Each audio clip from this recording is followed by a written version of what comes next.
সুস্থ আছেন। আজকে আমি উপস্থিত হয়েছি স্বাস্থ্য সহকারীর প্রশ্ন নিয়ে, অর্থাৎ গত 31/7 মানে 31/7/2026 তারিখে অর্থাৎ 31শে জুলাই সিভিল সার্জনের কার্যালয় হবিগঞ্জ জেলার সিভিল সার্জনের কার্যালয়ে স্বাস্থ্য সহকারী পদে যে প্রশ্ন এসেছিল সেই প্রশ্নটি নিয়ে আজকে আমি আলোচনা করব। আর একটা বিষয় জানেন যে আপনারা নিশ্চয়ই জানেন যে সরকার হচ্ছে যে প্রায় 1 লক্ষ স্বাস্থ্য সহকারী নিয়োগের জন্য একটা তারা হচ্ছে যে সিদ্ধান্ত নিয়েছে, খুব তাড়াতাড়ি হয়তো বা সেটার বিজ্ঞাপন আসবে বা সেটার সার্কুলার চলে আসবে। তো এই মুহূর্তে আমাদের বিভিন্ন সিভিল সার্জন কার্যালয়ের যে স্বাস্থ্য সহকারী যে প্রশ্নগুলো আছে এই প্রশ্নগুলো বেশি বেশি চর্চা করাটা অত্যন্ত গুরুত্বপূর্ণ, কারণ এই প্রশ্নগুলোই দেখা যাবে যে আপনাদের স্বাস্থ্য সহকারী যখন প্রায় 1 লাখ স্বাস্থ্য সহকারী যখন সার্কুলার আসবে তখন দেখা যাবে যে এই প্রশ্নগুলো আপনাদের এখান থেকে অনেকগুলো প্রশ্ন কমন আসবে। এবং আজকে যে প্রশ্নটি নিয়ে আমি আলোচনা করব এই ধরনের আরেকটি প্রশ্ন আমি আজকে মানে গত মাসে একটা প্রশ্ন আমি সমাধান করেছিলাম, সেখানকার বেশ কিছু প্রশ্ন কিন্তু আজকে রিপিট হয়েছে, মানে এই প্রশ্নে রিপিট হয়েছে, অর্থাৎ গত 31 জুলাই যে পরীক্ষাটি অনুষ্ঠিত হয়েছে। তো এখানে যারা যুক্ত আছেন সবাই কেমন আছেন অবশ্যই কে কোথা থেকে যুক্ত আছেন অবশ্যই জানাতে ভুলবেন না। আর পাশাপাশি এই স্বাস্থ্য সহকারীর জন্য কারা কারা প্রস্তুতি নিচ্ছেন বা কারা ভবিষ্যতে এটাতে আপনারা আবেদন করবেন যদি সার্কুলার আসে অবশ্যই আপনারা জানাতে ভুলবেন না, আর অবশ্যই শেয়ার দিবেন। তো আজকে আমরা আলোচনা করব সিভিল সার্জন কার্যালয়ের যে স্বাস্থ্য সহকারী যে প্রশ্নটি এসেছিল সেই প্রশ্ন সম্পর্কে। তো মজার একটা বিষয় হলো যে এই সিভিল সার্জনের কার্যালয় যেটা স্বাস্থ্য সহকারী যে প্রশ্নটি পরীক্ষাটি হয়েছে এটা কিন্তু ভাইভার ডেটও দিয়ে দিয়েছে, মানে রেজাল্ট হয়ে গেছে এবং ভাইভার ডেট দিয়ে দিয়েছে। মানে এই স্বাস্থ্য সহকারী পদের এই চাকরিগুলো এত চমৎকার চাকরি যে মানে দীর্ঘমেয়াদী, এটা না অনেক বেশি সময় নেয় না, মানে পরীক্ষা হয়ে গেলেই খুব দ্রুত গতিতে রেজাল্ট হয়ে যায় এবং খুব দ্রুত ভাইভার জন্য ডেট দিয়ে দেয় এবং খুব দ্রুতই নিয়োগটা হয়ে যায়। 11-20 গ্রেডের যেটা আছে 11-20 গ্রেডের যে চাকরি পরীক্ষাগুলো দেখবেন যে কিছু কিছু চাকরি পরীক্ষায় দেখা যায় একটু বেশি সময় লাগে, কিন্তু এই যে স্বাস্থ্য সহকারী এটা দেখা যায় খুব দ্রুতই এটা নিয়োগ হয়ে যায়। তো দেখা যাক স্বাস্থ্য সহকারী পদের যে প্রশ্নটি এসেছিল, এখানে আমরা বাংলা অংশ আগে ধরবো আর কি। বাংলা অংশে কি কি প্রশ্ন এসেছিল, তো এখানে সময় ছিল হচ্ছে 90 মিনিট সময় ছিল এবং এখানে নম্বর ছিল হচ্ছে 80। এখন প্রশ্ন হচ্ছে স্বাস্থ্য সহকারী পদের পরীক্ষা কেমন হতে পারে সামনে যে প্রায় 1 লাখের যে সার্কুলারটি আসবে। দেখেন এটা যেহেতু সিভিল সার্জন কার্যালয়ের অধীনে তো এখানে লিখিত হয়েছে, তো আপনাদের আবার কিছু কিছু সিভিল সার্জন কার্যালয়ে দেখা যায় যে কিছু কিছু প্রিলি হয়, আবার কিছু কিছু সিভিল সার্জন কার্যালয়ে দেখা যায় যে প্রিলি এবং লিখিত হয়, প্রিলির পর লিখিত হয় তারপর ভাইভা হয়। এই পরীক্ষাটা হচ্ছে আগে প্রিলি হয়েছে মানে আগে লিখিত হয়েছে এরপর সরাসরি ভাইভা হবে, এরপরে নিয়োগ হবে। এখানে অবশ্যই অনেকেই ইউটিউব থেকে যুক্ত আছেন, অবশ্যই আপনার উত্তরগুলো করার চেষ্টা করবেন। তো এখানে দেখা যাক শুরুতেই বাংলা প্রশ্ন আসছে, বাংলা প্রশ্ন থেকে শুরুতেই যে টপিকটি সম্পর্কে এসেছে সেটা হচ্ছে সন্ধি বিচ্ছেদ করুন। আপনারা একটা বিষয় খেয়াল করে দেখেন 11-20 গ্রেডের চাকরি পরীক্ষাগুলোতে কিছু টপিক আছে যে টপিকগুলো প্রিলি এবং লিখিত দুইটার জন্য কমন টপিক, তার মধ্যে একটা হচ্ছে সন্ধি। এই সন্ধি যদি আপনি প্রিলিতে ভালো করে পড়েন তাহলে প্রিলিও হয়ে যায় সাথে সাথে লিখিতও কিন্তু হয়ে যায়। একটু উত্তর করবেন দেখি। এখানে 5টা সন্ধি বিচ্ছেদ এসেছিল, অতএব, উত্তরাধিকার, অপেক্ষা, দৈনিক এবং পর্যন্ত। আপনারা সবাই যারা এখন লাইভে যুক্ত আছেন একটু উত্তর করবেন, একটু দ্রুত উত্তর করার চেষ্টা করবেন। যারা লাইভে যুক্ত আছেন একটু দ্রুত উত্তরগুলো করার চেষ্টা করবেন যারা লাইভে যুক্ত আছেন, আর অবশ্যই শেয়ার দিবেন, কারণ সামনে যে স্বাস্থ্য সহকারী যে বিশাল একটা যে নিয়োগ আসতেছে সেই নিয়োগের জন্য এই স্বাস্থ্য সহকারী পদের পরীক্ষার যে প্রশ্নগুলো এগুলো অত্যন্ত গুরুত্বপূর্ণ, এগুলো সংগ্রহ করে রাখবেন। শুরুতেই দেওয়া আছে অতএব, অতএবের সন্ধি বিচ্ছেদ কি হবে। আমরা জানি যে অতএব হচ্ছে একটা বিশেষ নিয়মে সাধিত একটা বিসর্গ সন্ধি, অত যোগ এব, এটা হলো কি একটা বিসর্গ সন্ধি অতএব। এরপর হলো উত্তরাধিকার, উত্তরাধিকারের সন্ধি বিচ্ছেদ কি হবে। উত্তরাধিকার আমরা জানি শুরুর বর্ণ এবং শেষের বর্ণে কোনো সন্ধি হয় না, সন্ধি হয় কোথায়, মাঝে সন্ধি হবে, ঠিক আছে, মাঝে সন্ধি হয়। তাহলে এখানে তয় ত আছে, এটাতে সন্ধি হতে পারে, রতে হতে পারে, আকারে হতে পারে, এরপর হচ্ছে ধতে হতে পারে, তারপর ইকারে হতে পারে, কতে হতে পারে, আকারে হতে পারে। আপাতত দৃষ্টিতে সন্ধি হয় মাঝে। তো এখানে দেখেন এখানেও আকার আছে, ইকার আছে, আবার আকার আছে। আমরা তো জানি যে তয় ত এখানে র বা এগুলো তো সন্ধি হয় না। তাহলে সন্ধির নিয়ম হচ্ছে যে একাধিক নিয়ম যদি থাকে কখনো তাহলে শুরুতে যেটা থাকবে সেটাই। তার মানে এখানে সন্ধিটা হয়েছে কোথায়, আকারে হয়েছে। তাহলে আমরা বুঝতেই পেরেছি এখানে কি হবে, উত্তরাধিকার। হ্যাঁ একটু উত্তর করবেন যারা এখানে লাইভে যুক্ত আছেন। উত্তর যোগ কি হবে, অধিকার হবে, উত্তর যোগ অধিকার, উত্তরাধিকার। এই যে অ বা আয়ের পরে অ বা আ যদি থাকে দুইটা মিলে কি হয়, দুইটা মিলে আকার হয়, উত্তরাধিকার। এরপর দেখেন অপেক্ষা, অপেক্ষা সন্ধি বিচ্ছেদ কি হবে। আজকে আমরা এই 80 নম্বরেরই প্রশ্ন আমরা সমাধান করব, পরিপূর্ণ সমাধান করব প্রত্যেকটা প্রশ্নের, ঠিক আছে। যারা এখানে অনেকেই লাইভে থেকে যুক্ত আছেন অবশ্যই উত্তর করবেন, দ্রুত উত্তর করবেন, অবশ্যই দ্রুত উত্তর করবেন। অপেক্ষা, অপেক্ষার সন্ধি বিচ্ছেদ কি হয় আমরা জানি যে অপযোগ কি হবে, ইক্ষা হবে। অপেক্ষা আমরা জানি যে অ বা আয়ের পরে যদি রস্বই বা দীর্ঘই যদি যুক্ত হয় দুইটা মিলে কি হয়, একার হয়ে যায়, তাই না, একার হয়ে যায় অপেক্ষা। দৈনিকের সন্ধি বিচ্ছেদ করবেন। আসলে দৈনিক যে শব্দটি আছে এটা হচ্ছে বিশেষ নিয়মে সাধিত একটা সন্ধি, বিশেষ নিয়মে এটা সন্ধিটা করা হয়েছে। মূলত দৈনিক শব্দটা হচ্ছে প্রত্যয় সাধিত, এটার আমরা জানি যে দিন যোগ ইক, এটা হচ্ছে মূলত প্রত্যয় সাধিত একটা শব্দ। তবে এটা হলো প্রত্যয় সাধিত একটা শব্দ, তবে এটাকে আমরা অনেকেই সন্ধি করেছেন। তো সেই দৃষ্টিকোণ থেকে দৈনিক শব্দের সন্ধিটা হতে পারে সেটা হচ্ছে যে দিন যোগ এক, তাই না, দৈনিক কি হবে, দিন যোগ এক, দৈনিক। এছাড়াও দেখেন যে পর্যন্ত যে শব্দটি আছে, পর্যন্ত শব্দের সন্ধি কি হবে আমরা জানি, জফলা পড়েছেন নিশ্চয়ই। জফলার নিয়মটা কি, যারা লাইভে যুক্ত আছেন জফলার কিন্তু একটা বিশেষ নিয়ম আছে, একটু দেখেন। আমরা জানি যে পর্যন্তর যে সন্ধি বিচ্ছেদ সেটা হচ্ছে যে পরিযোগ কি হয়, অন্ত হয়।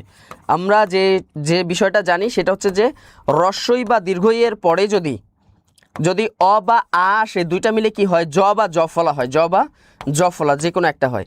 এই নিয়মে আর কি পর্যন্ত সন্ধি বিচ্ছেদ হয়েছে, পরিযোগ অন্ত। তো এই যে 5টা সন্ধি বিচ্ছেদ দেখা যায়, এই সন্ধিগুলো যদি আপনারা বারবার এগুলো যদি কি করেন, বারবার রিভাইজ করেন এবং এই বিগত সালের যে প্রশ্ন যেগুলো আছে স্বাস্থ্য সহকারী, এইগুলো যদি ভালো করে যদি আপনারা বেশি করে যদি এটাকে চর্চা করেন, এটাকে সমাধান করেন, এগুলোই পরীক্ষাতে রিপিট হবে। এবং আজকে দেখবেন যে অনেকগুলো প্রশ্ন রিপিট হয়েছে, একটু পরেই আপনারা দেখতে পারবেন যে অনেকগুলো প্রশ্ন রিপিট হয়েছে। এরপর দেখেন সবাই কমেন্টস করবেন, যারা লাইভে যুক্ত আছেন সবাই উত্তর দিবেন, কেউ বাকি থাকবেন না। এরপর দেখেন শুদ্ধ বানান লিখেন দেখি। শুদ্ধ বানান সমীচীন, এটা শুদ্ধ বানান কি হবে, বিভীষিকার কি হবে, পিপীলিকা, অমাবস্যা এবং হচ্ছে যে তসরূপ সন্ধি বিচ্ছেদ কি হবে, একটু উত্তর করেন দেখি। যারা লাইভে যুক্ত আছেন একটু উত্তর করবেন, দ্রুত উত্তর করবেন, ঠিক আছে, দ্রুত উত্তরগুলো করবেন, বুঝতে পেরেছেন, দ্রুত উত্তরগুলো করবেন। যারা লাইভে যুক্ত আছেন দ্রুত উত্তর করেন দেখি। সমীচীন, সমীচীন, তাই না, সমীচীন বানানটাতে কি হয়, ডাবল টু, তাই না, সমীচীন, এটা হবে কি সঠিক উত্তর, সঠিক বানান সমীচীন। অনেকেই এখানে উত্তর করেছেন, যারা ইউটিউবে আছেন পাশাপাশি লাইভে আছেন দ্রুত উত্তরগুলো করবেন, কেউ বাদ দিবেন না, প্রত্যেকে উত্তরগুলো করবেন। বিভীষিকা, বিভীষিকা এটা উচ্চারণগত দিক থেকেই দেখতে পারতেছেন যে বিভি ভটা একটু দীর্ঘ হয়, বিভীষিকা এটা হবে কি সঠিক বানান।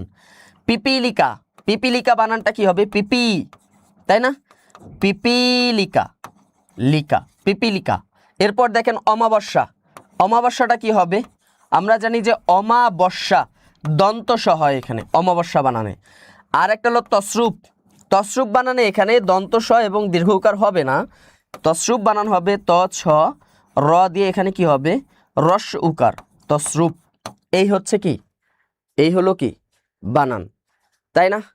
এই তো অনেকেই সঠিক উত্তর দিয়েছেন, অনেকেই সঠিক উত্তর দিয়েছেন। এইভাবে কি করবেন, উত্তরগুলো দিতেই থাকেন। এরপর খেয়াল করে দেখেন এই যে শুদ্ধ বানান, দেখেন এই বানানগুলো কোন, দেখেন কতবার আসছে, এই যে সমীচীন, পিপীলিকা, বিভীষিকা, এই যে প্রথম যে 3টা বানান দেখেন কতগুলো চাকরি পরীক্ষা আসছে এ পর্যন্ত। অন্তত আমি যদি হিসাব করি বাংলাদেশের যে চাকরির যে ইতিহাস, সেই ইতিহাসে এ পর্যন্ত অন্তত দেখা যায় এই সমীচীন এবং বিভীষিকা বা পিপীলিকা এই বানানগুলো অন্তত 2 শতাধিকবার এসেছে। এই প্রশ্নগুলো সুন্দর করে সমাধান করবেন। এরপর হচ্ছে দেখা যাক নিচের কোন বাক্যটি শুদ্ধ বা অশুদ্ধ, শুদ্ধ বা অশুদ্ধ লিখতে হবে, আপনাকে শুদ্ধ অশুদ্ধ করতে বলেনি, কোনটা শুদ্ধ এবং কোনটা অশুদ্ধ সেটাকে শুধু লিখবেন, ঠিক আছে। তো এখানে দেখা যাক পূর্ব দিকে সূর্য উদয় হয়, এই বাক্যটা শুদ্ধ নাকি অশুদ্ধ, একটু উত্তর করেন তো দেখি। প্রথম যেটা আছে পূর্ব দিকে সূর্য উদয় হয়, এই বাক্যটি শুদ্ধ নাকি অশুদ্ধ, একটু উত্তর করেন। তো পূর্ব দিকে এই বাক্যটি হচ্ছে মূলত কি একটা অশুদ্ধ বাক্য, এটা শুদ্ধ রূপ কি হবে, যদিও শুদ্ধ রূপ চাই নাই তবে আমরা শুদ্ধ রূপ করেই লিখব।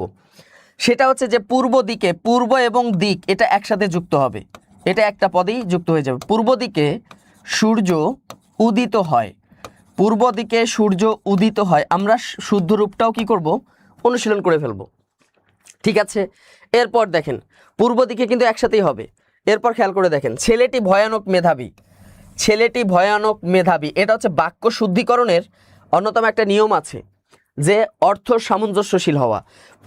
যে পদগুলো আপনি নিয়েছেন এই পদগুলো যেন অর্থ সামঞ্জস্যপূর্ণ হয়, ঠিক আছে, এটা যেন সামঞ্জস্যপূর্ণ হয়। এখানে দেখেন ছেলেটি ভয়ানক মেধাবী, ভয়ানক হয় না, এই বাক্যটিও কি অশুদ্ধ। আপনারা বলতে পারেন যে ছেলেটি অত্যন্ত মেধাবী, বলতে পারেন ছেলেটি অত্যন্ত মেধাবী বলতে পারেন, হ্যাঁ ছেলেটি অত্যন্ত মেধাবী, অথবা ছেলেটি অল্প মেধাবী, অথবা ছেলেটি সামান্য মেধাবী, অথবা ছেলেটি খুব মেধাবী, অথবা ছেলেটি অসাধারণ মেধাবী, বিভিন্নভাবে কিন্তু করা যায়। গ নাম্বার যেটি আছে, তাহার জীবন সংশয়পূর্ণ, এটা কি শুদ্ধ নাকি অশুদ্ধ, এটা একটু বলেন।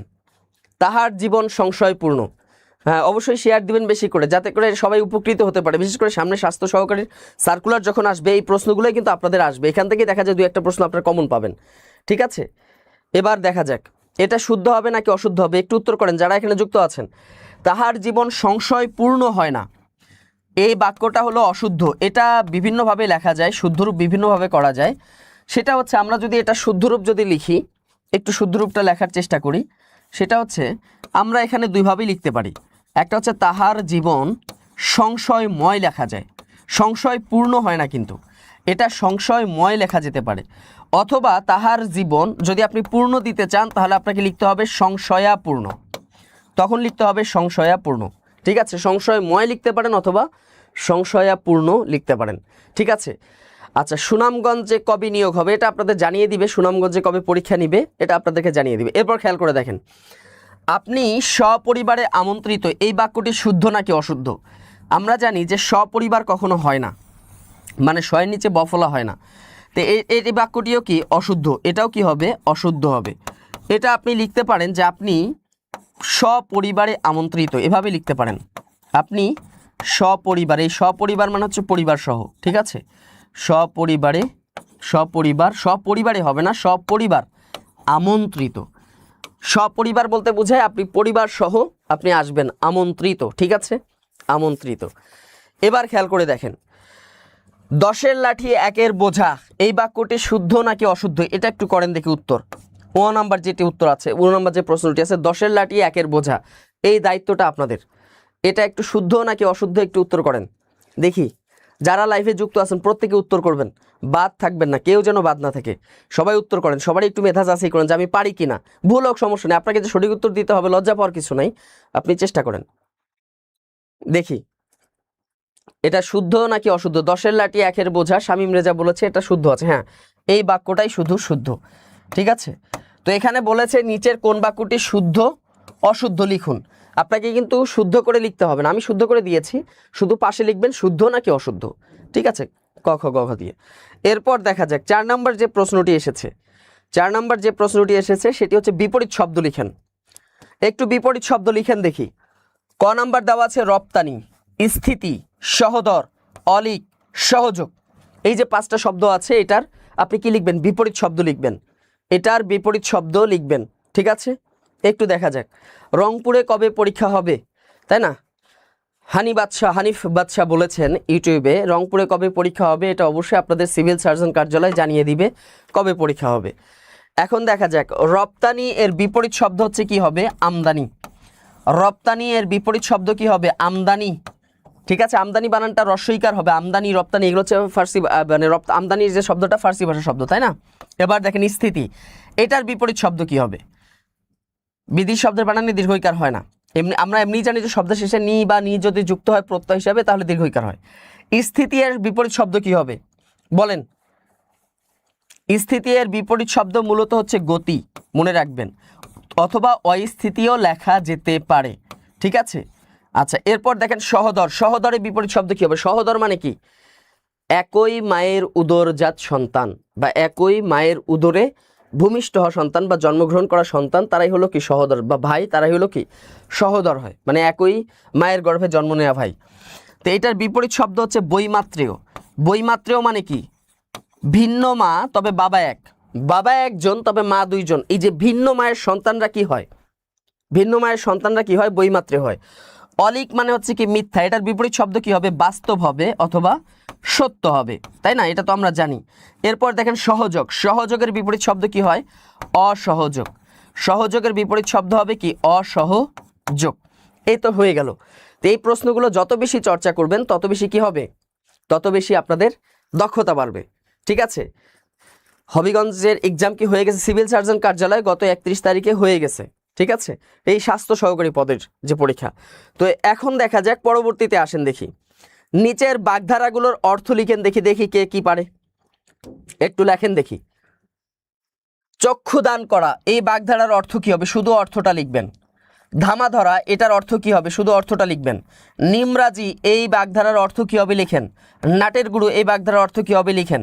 তালকানা, এই বাগধারার অর্থ কি হবে লিখেন। একটু একটু অর্থগুলো দ্রুত লিখেন, যারা যুক্ত আছেন একটু দ্রুত লিখবেন অর্থগুলো, হ্যাঁ দ্রুত লিখেন অর্থ। এবার দেখা যাক, চক্ষুদান করা মানে কি আমরা জানি, সেটা হলো কি চুরি করা, তাই না। চক্ষুদান করা মানে কি চুরি করা, তাই না। চুরি করলেই কি হয়, মানুষের বুদ্ধি বাড়ে না, চোর পালালেই তো বুদ্ধি বাড়ে, এই তো হলো কথা। এবার খেয়াল করে দেখেন, ধামা ধরা মানে কি। ধামা ধরার শব্দের অর্থ হচ্ছে কাউকে কি করা, তোষামত করা বা তোষামতকারী, তাই না। তোষামত, যে তোষামত করে, তোষামতকারী যে যে কি করে, মানুষকে মন ভুলানোর মতো কথা বলে, মানুষকে মন ভুলিয়ে কথা বলে, তোষামত করে, এটাই হলো কি ধামা ধরা। এরপর হচ্ছে নিমরাজি, নিমরাজি শব্দের অর্থ কি আমরা জানি না, নিম খুন। নিমরাজি, নিম বলতে কি বোঝায়, নিম শব্দটা হালকা বা অল্প, এটা একটা উপসর্গ, এই অর্থ প্রদান করে। নিমরাজি বলতে বোঝায় আংশিক কি হওয়া, রাজি হওয়া, আংশিক খুশি হওয়া, তাই না। আংশিক রাজি হওয়া, আংশিক সম্মতি হওয়া, হ্যাঁ, বা আংশিক রাজি হওয়া বা আংশিক সম্মত, মানে সম্মতি হওয়া বা সম্মত হওয়া, আংশিক রাজি হওয়া অথবা আংশিক সম্মত হওয়া, এটাকে কি বলা হয়, নিমরাজি বলা হয়। নাটের গুরু বলতে কি বোঝায়, বলি না যে তুমি তো হচ্ছে সকল ঘটনার কি নাটের গুরু। নাটের গুরু মানে হচ্ছে কি মূল নায়ক, ঘটনার কি মূল যিনি নায়ক থাকেন তাকে কি বলা হয়, নাটের গুরু বলা হয়। এবার হচ্ছে তালকানা, তালকানা এই যে বাগধারাটা আছে এটার অর্থ কি হবে একটু বলেন দেখি। তালকানা বাগধারাটা আছে এটার অর্থ কি হবে একটু উত্তর করেন দেখি, দ্রুত উত্তর করবেন। ঠিক আছে, তালকানা বলতে বোঝায় যে মানুষটা হচ্ছে কাণ্ডজ্ঞানহীন, যার কোনো কাণ্ডজ্ঞান নাই, তাই না, যখন তখন আবল তাবল কিছু কাজ করে, হ্যাঁ, হিতাহিত জ্ঞান নাই, এইটাই হলো কি মানে কাণ্ডজ্ঞানহীন, যার কোনো কাণ্ডজ্ঞান নাই, সেই কাণ্ডজ্ঞানহীন ব্যক্তিকে কি বলা হয়, তালকানা বলা হয়, কাণ্ডজ্ঞানহীন। এই যে বাগধারাগুলো, এই বাগধারাগুলো কিন্তু চলে আসে পরীক্ষায়, কিন্তু আসে, এই জন্য আপনারা এগুলো ভালো করে পড়বেন। আর পাশাপাশি 11-20 গ্রেডের যে চাকরির যে পরীক্ষাগুলো হয়, 11-20 গ্রেডের চাকরি পরীক্ষার এগুলো কিন্তু খুবই আসে। 11-20 গ্রেডের চাকরি পরীক্ষাগুলোতে দেখা যায় অনেক সময় বাগধারাগুলো লেখে যে অর্থ লিখে এবার কি করেন, বাক্য রচনা করেন। তো এখানে শুধু অর্থ লিখতে বলছে, ঠিক আছে, এখানে শুধু অর্থ লিখতে বলছে। তো এই হলো কি বাংলা অংশের কি সমাধান। এরপর আমরা চলে যাব আমাদের এই স্বাস্থ্য সহকারী ইংরেজি অংশের যে সমাধান। ইংলিশে যে যে প্রশ্নগুলো এসেছে সেই প্রশ্নগুলো একটু আমরা এখন একটু দেখব। তো দেখা যাক ইংরেজিতে কি কি প্রশ্ন এসেছে, হ্যাঁ এগুলো একটু আমরা ভালো করে সমাধান করার চেষ্টা করব, আপনারা সবাই অংশগ্রহণ করবেন। এবার দেখেন, ট্রান্সলেট ইনটু ইংলিশ, আপনাকে কি করতে বলেছে, ইংরেজিতে ট্রান্সলেট করতে বলছে, তাই না, আপনাকে ইংরেজিতে অনুবাদ করতে বলছে, অর্থাৎ যেটাকে কি বলা হয়, এটা আক্ষরিক অনুবাদ না, এটা হচ্ছে ভাবানুবাদ যেটা আর কি, তাই না, অনুবাদ করতে বলছে। ভাষান্তর, অনুবাদ শব্দ ট্রান্সলেশনের অর্থ হচ্ছে ভাষান্তরকরণ, ভাষান্তর করা, এক ভাষা থেকে অন্য ভাষায় কি করা, ট্রান্সফার করা। 12টা বাজতে 12 মিনিট বাকি আছে, এটাকে ইংরেজিতে ট্রান্সলেট করলে কি হবে একটু উত্তর করেন তো দেখি, কার কার জানা আছে। এরপর হলো সে অনেক কথা, আমরা বলি না দ্রুত হাঁটো না হয় ট্রেন মিস করবে, তুমি সম্প্রতি তাকে দেখেছো, এরপর কিভাবে তুমি এটা করলে। এই যে 5টা বাক্য দেওয়া আছে এগুলো একটু ইংরেজিতে কি করেন, একটু ট্রান্সলেট করেন দেখি। ঠিক আছে, যারা এখানে যুক্ত আছেন প্রত্যেকে চেষ্টা করবেন, ভুল হোক সমস্যা নেই, কারণ ভুল করলেই তো কি হয়, সঠিকটা ধরা পড়ে, তাই না, ভুল না করলে কখনো সঠিক পথে চলতে পারবেন না। 12টা বাজতে এখন কি আছে, 12 মিনিট বাকি আছে, তাহলে আমরা কি বলতে পারি যে ইট ইজ 12 মিনিটস, তাই না, 12 মিনিটস টু 12 কত সুন্দর এটা, ইট ইজ 12 মিনিট টু 12, তার মানে কি 12টা বাজতে এখনো কত মিনিট বাকি আছে, 12 মিনিট বাকি আছে, ইট ইজ 12 মিনিটস টু 12।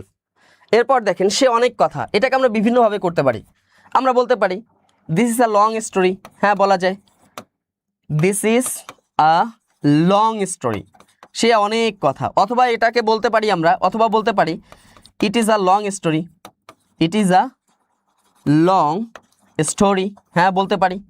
অথবা আমরা এটাকে এভাবেও করতে পারি, এই যে সে অনেক কথা এটাকে আমরা এভাবেও বলতে পারি that is a long story, বিভিন্নভাবে কিন্তু করা যায়, তাই না? বিভিন্নভাবে করা যায়, that is a long story. এটা বিভিন্নভাবে আমরা সমাধান করতে পারি। এবার খেয়াল করে দেখেন, দ্রুত হাঁটো না হয় ট্রেন মিস করবে, এটাকে কিন্তু আমরা বিভিন্নভাবে করতে পারি, তাই না? দ্রুত হাঁটো না হয় কি করবে, ট্রেন মিস করবে। এটাকে আমরা কতভাবে করতে পারি একটু দেখি। যেমন আমরা বলতে পারি এটাকে আমরা, হ্যাঁ, যেমন হচ্ছে যে ওয়াক ফাস্ট, তাই না? লেস্ট দিয়ে করতে পারি, lest you should miss the train, এটা তো আমরা জানি, তাই না? Lest you should miss the train, lest you should miss the কি করবে, ট্রেন। এটা ভাবে করতে পারি, অথবা এভাবেও করা যায়, walk fast or you will miss the train, you will কি করা যায়, মিস দ্য ট্রেন, এভাবেই কিন্তু করা যায়, you will miss the train. অথবা এভাবে করা যায়, walk fast otherwise you will miss the train. এখানে আমরা অর ব্যবহার না করে এখানে আমরা কি ব্যবহার করতে পারি, আদারওয়াইজও কিন্তু ব্যবহার করতে পারি। বিভিন্নভাবে এটা কিন্তু ট্রান্সলেট করা যায়, বিভিন্নভাবে করা যায়, তাই না? আরও কন্ডিশনাল ব্যবহার করেও এখানে কিন্তু করা যায়। এবার খেয়াল করে দেখেন, তাহলে এই যে ট্রান্সলেটগুলো এগুলো কিন্তু বিভিন্নভাবে করা যায়, তাই না? এবার খেয়াল করে দেখেন, তুমি সম্প্রতি তাকে দেখেছো, তাই না? এই যে তুমি সম্প্রতি তাকে দেখেছো, এটা একটু ট্রান্সলেট করেন দেখি, দেখা যাক। এই দুটো আপনারা ট্রান্সলেট করেন দেখি, কিভাবে তুমি এটা করলে। তুমি কি সম্প্রতি তাকে দেখেছো, তাই না? এটা একটু ইংলিশে ট্রান্সলেট করেন দেখি, দ্রুত ট্রান্সলেট করবেন, খুব দ্রুত ট্রান্সলেট করবেন, দ্রুত ট্রান্সলেট করেন। তাহলে এটা কি হবে, তুমি সম্প্রতি দেখেছো, তুমি সম্প্রতি তাকে দেখেছো, এটা কি হবে, প্রশ্ন, তাই না? হ্যাভ ইউ সিন, তাই না? Have you seen him recently, তাকে দেখেছো, have you seen him recently, তুমি কি সম্প্রতি তাকে দেখেছো।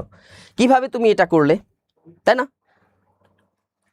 তাহলে এটা কিভাবে হবে, এটা করলে, তাহলে এটা কি হবে, how did you do this, তাই না? ডু দিস এভাবে করা যায়, অথবা ডু ইট, দিস ব্যবহার করা যায়, অথবা ইট ব্যবহার করা যায়। তুমি এটা কিভাবে করলে, তাই না? এই তো অনেকে সঠিক উত্তর দিয়েছেন। অনেকভাবেই কিন্তু এটাকে কি করা যায়, ট্রান্সলেট করা যায়। বেশি করে ফ্রি হ্যান্ড রাইটিং করলে, বেশি বেশি ট্রান্সলেট করলে দেখা যায় এগুলো আপনাদের কাছে কি হয়ে যায়, এগুলো সহজ হয়ে যায়। আপনাদের সামনে যে স্বাস্থ্য সহকারী যখন সার্কুলার আসবে, এই বিগত সালের প্রশ্নগুলো 11-20 গ্রেডের যে প্রশ্নগুলো আছে, এগুলো যদি ভালো করে বেশি বেশি করে চর্চা করেন, দেখবেন এগুলো কিন্তু অত্যন্ত সহজ। এগুলো আপনারা নিজেরাও পারবেন, যত বেশি চর্চা করবেন তত বেশি দক্ষতা বাড়বে, তাই না? এবার খেয়াল করে দেখেন, হ্যাঁ, ডু দিস বা ডু ইট এখানে যেভাবেই করা যায়, দিস বা ইট যে কোনো একটা কিছু ব্যবহার করা যায় এখানে অবজেক্ট হিসাবে। এবার খেয়াল করে দেখেন, ফিল ইন দ্য ব্ল্যাঙ্ক। এখন দেখেন যে শূন্যস্থান পূরণ করতে হবে, শূন্যস্থান পূরণ করেন দেখি, তাই না? The nurse attended dash the patients. এবার এখানে কি হবে বলেন, অ্যাটেন্ডেড ড্যাশ দ্য পেশেন্ট। এই যে দ্য নার্স অ্যাটেন্ডেড এর সাথে একটা বিশেষ একটা কি বসবে, প্রিপজিশন বসবে, যার অর্থ হচ্ছে সেবা করা, সেবা করা বা শুশ্রূষা করা, তাই না? দেখাশোনা করা। তাই এখানে আমরা জানি যে এখানে প্রিপজিশন হিসাবে কি বসবে, অন বসবে। অ্যাটেন্ডেড অন শব্দের অর্থ হচ্ছে যে সেবা করা, শুশ্রূষা করা, তাই না? এবার খেয়াল করে দেখেন, the road runs dash the hill and plain. মানে এই যে রাস্তাটা আছে, এই রাস্তাটা চলে গেছে পাহাড় এবং কি সমতল ভূমি, পাহাড় এবং সমতল ভূমির মাঝখান দিয়ে চলে গেছে। তাহলে এই যে এখানে দেখা যায় যে এই যে রানস, এখানে কি বসবে, এটা কোন ধরনের প্রিপজিশন বসবে, তাই না? রানসের পর কোন ধরনের প্রিপজিশন বসবে একটু উত্তর করেন দেখি। এখানে যেটা বসবে সেটা হচ্ছে যে রাস্তা কিভাবে যায়, যেহেতু পাহাড় এবং সমতল ভূমির মাঝখান দিয়ে যাওয়া, মাঝখান দিয়ে যদি যায় বা তার উপর দিয়ে, মানে মাঝখান দিয়ে যদি যায়, সেটাকে কি বলা হয়, অ্যাক্রস বলা হয়, তাই না? এই ক্ষেত্রে কি ব্যবহার করতে হয়, অ্যাক্রস। প্রিপজিশন হিসেবে এখানে কি বসবে, রানস অ্যাক্রস। মানে কি, মানে মাঝখান দিয়ে যাওয়া, পাহাড় এবং সমতল ভূমির মাঝ দিয়ে যাওয়া, অ্যাক্রস। এবার খেয়াল করে দেখেন, the news he gave me dash false. এখানে কি হবে বলেন দেখি, এটা একটা গুরুত্বপূর্ণ, তাই না? The news he gave me dash false, এখানে কিন্তু এখানে প্রিপজিশন বসবে না, এখানে কি বসবে, অবশ্যই এখানে একটা অক্সিলারি ভার্ব বসবে, তাই না? অক্সিলারি ভার্ব এখানে বসবে। তো অক্সিলারি ভার্ব হিসেবে এখানে কি বসতে পারে একটু ভালো করে দেখেন, তাই না? এখানে কি পাস্টে বসবে নাকি প্রেজেন্টে বসবে নাকি ফিউচারে বসবে, একটু দেখা যাক এটা কি হবে। একটু দ্রুত করেন দেখি, তাই না? একটু দ্রুত উত্তরগুলো করেন। এবার খেয়াল করে দেখেন, দ্য নিউজ তো হচ্ছে সিঙ্গুলার, তাই না? এটা আমরা জানি। তাহলে এখানে যদি আমরা অক্সিলারি ভার্ব বসাই, গ্যাপ আছে, এখানে পাস্ট টেন্সে আছে, তাহলে এখানে কি বসবে, ওয়াজ বসবে। নিউজ যেহেতু সিঙ্গুলার এই জন্যই ওয়াজ ফলস, তাই না? The news he gave me was false, তাই না? তুমি যে তথ্যটা দিয়েছো, তুমি যে সংবাদটা দিয়েছো, এটা কি ছিল, মিথ্যা ছিল, ঠিক আছে? এটা কি ছিল, মিথ্য ছিল। এবার খেয়াল করে দেখেন, দ্য বাস স্টপস, তাই না, ড্যাশ অল স্টেশন। তাহলে এখানে দেখেন the bus stops dash all station, তাই না, বাস হলো কি সমস্ত স্টেশন যেটা আছে এখানে কি করে, সে থামে, সাধারণত সে কি করে, থামে। এবার খেয়াল করে দেখেন কোনটা হবে, একটু উত্তর করবেন দেখি। এবার খেয়াল করে দেখেন কোনটা উত্তর হবে, একটু উত্তর করেন দেখি। দ্য বাস স্টপস অ্যাট, এখানে কি প্রিপোজিশন হিসাবে কি বসবে, অ্যাট বসবে না, অ্যাট অল স্টেশন। এরপর দেখেন হি ফেল ড্যাশ হর্স, এখানে কি বসবে বলেন দেখি, এখানে কি বসতে পারে, একটু উত্তর করবেন, দ্রুত একটু উত্তর করেন। যারা লাইভে যুক্ত আছেন, পাশাপাশি ইউটিউবে যারা যুক্ত আছেন, দ্রুত একটু উত্তর করেন। এটা কিন্তু খুবই একটা সহজ, তাই না। এখানে খেয়াল করে দেখেন, হ্যাঁ, যেমন হি ফেল ড্যাশ হর্স, এখানে কি বসবে, অফ বসবে। আমরা জানি যে ফেল অফ মানে কি, হ্যাঁ, এটা একটা ফেল অফ শব্দের অর্থ কি, ফেল অফ শব্দের অর্থ হচ্ছে কি, পড়ে যাওয়া, তাই না, কোনো কিছুর উপর থেকে পড়ে যাওয়া, তাই না। আমরা বলি না যে সে ঘোড়ার উপর থেকে পড়ে গেল, তাই না, সে ঘোড়ার উপর থেকে কি হয়ে গেল, পড়ে গেল, তাহলে ফেল অফ হবে। বুঝতে পেরেছেন? অনেকেই এখানে উত্তর করেছেন, অনেকের উত্তর ভুল হচ্ছে, তো ভুল হোক, সমস্যা নেই, লজ্জা পাওয়ার কিছু নেই, এখানেই সঠিক হয়ে যাবে। এবার খেয়াল করে দেখেন, তাহলে এই যে ফিল ইন দ্য গ্যাপ, এখানে দেখা যায় এগুলো সিম্পল, কিন্তু দেখা যায় অনেকেরই ভুল হয়ে যাচ্ছে, কারণ ওই চর্চার অভাব, এই জন্য নিয়মিত চর্চা করতে হবে। এবার খেয়াল করে দেখেন অ্যাটমোস্ট, ঠিক আছে, এই যে এখানে যেগুলো দেওয়া আছে, write the meaning and make sentence, এখানে আপনাকে অর্থ লিখতে হবে। এই যে ইডিয়ম ফ্রেজ, এই যে ইডিয়মগুলো যে দেওয়া আছে, বা এই ইডিয়মগুলো কি লিখতে হবে, আপনাকে অর্থ লিখতে হবে এবং মেক সেন্টেন্স এবং বাক্য তৈরি করতে হবে। একটু করেন দেখি কারা কারা সঠিক উত্তর দিতে পারেন। এখানে দেওয়া আছে অ্যাটমোস্ট, তাই না, all the same, read between the lines, এরপর হচ্ছে সফট সোপ, এরপর হচ্ছে অ্যাট দ্য 11th আওয়ার। এখানে কোনটি হবে বলেন দেখি, একটু উত্তর করবেন। অ্যাটমোস্ট শব্দের অর্থ কি বলেন, অ্যাটমোস্ট শব্দের অর্থ কি হবে, একটু উত্তর করেন দেখি। অ্যাটমোস্ট শব্দের অর্থ হচ্ছে কি, আমরা বলি না যে বড় জোর, তাই না, বড় জোর বলি না আমরা, বড় জোর, হ্যাঁ, অথবা একই সঙ্গে হতে পারে বড় জোর। যেমন আমরা বলতে পারি যে আই উইল ইনভাইট, আমি কি করব, ইনভাইট করব, তাই না, 20 পিপল, 20 জন মানুষকে, অ্যাটমোস্ট বড় জোর, আমি বড় জোর 20 জন মানুষকে কি করব, ইনভাইট করব। কোথায় ইনভাইট করব, ম্যারেজ সেরিমনিতে, যারা এখানে যুক্ত আছেন লাইভে, যখন বিয়ে করবেন তখন আপনারা মনে পড়বে কি করবেন, মানে হ্যাঁ, কি করবেন বলেন তো দেখি, বিয়েতে ইনভাইট করবেন। তো ইনভাইট করলে কি হবে, আপনারা বলবেন না যে বড় জোরে এতজন মানুষকে আমরা ইনভাইট করব, এই যে এটাই আর কি। এবার খেয়াল করে দেখেন অ্যাট দ্য সেম, এটার উত্তর কি হবে, এটা কি হবে, অ্যাট দ্য সেম মানে হচ্ছে কি, একই, তাই না, একই, সেম যেটাকে বলে একই, তাই না। আমরা অনেক সময় বলি না যে আমার কাছে সবে একই, তাই না, আমরা এইভাবে বলতে পারি যে ইট ইজ, হ্যাঁ, ইট ইজ কি বলতে পারি, all the same to me, it is all the same to me, এটা আমার কাছে কি, সব এক, আমার কাছে কি, সবই এক, তাই না, it is all the same to me, একই। এরপর খেয়াল করে দেখেন, এরপর যদি বলি রিড বিটুইন দ্য লাইন্স বলতে কি বোঝায়, মানে যেটাকে হলো কি তাৎপর্য, মানে তাৎপর্য বোঝা, গভীর বোঝা, তাই না, গভীরভাবে পড়া, তাৎপর্য পড়া, তাই না, এটা ভাবার্থ বোঝায়, মূল অর্থ বোঝা, এই যে তাৎপর্য বোঝা, এই অর্থ দেয়। তো এটা আমরা খুব সহজে কিন্তু করতে পারি, তাৎপর্য বোঝা, এটা আহামরি কিন্তু খুব একটা বেশি না। যেমন আপনি যদি বলতে পারেন, একজনকে আপনি বলেন যে ট্রাই টু রিড, তাই না, try to read between the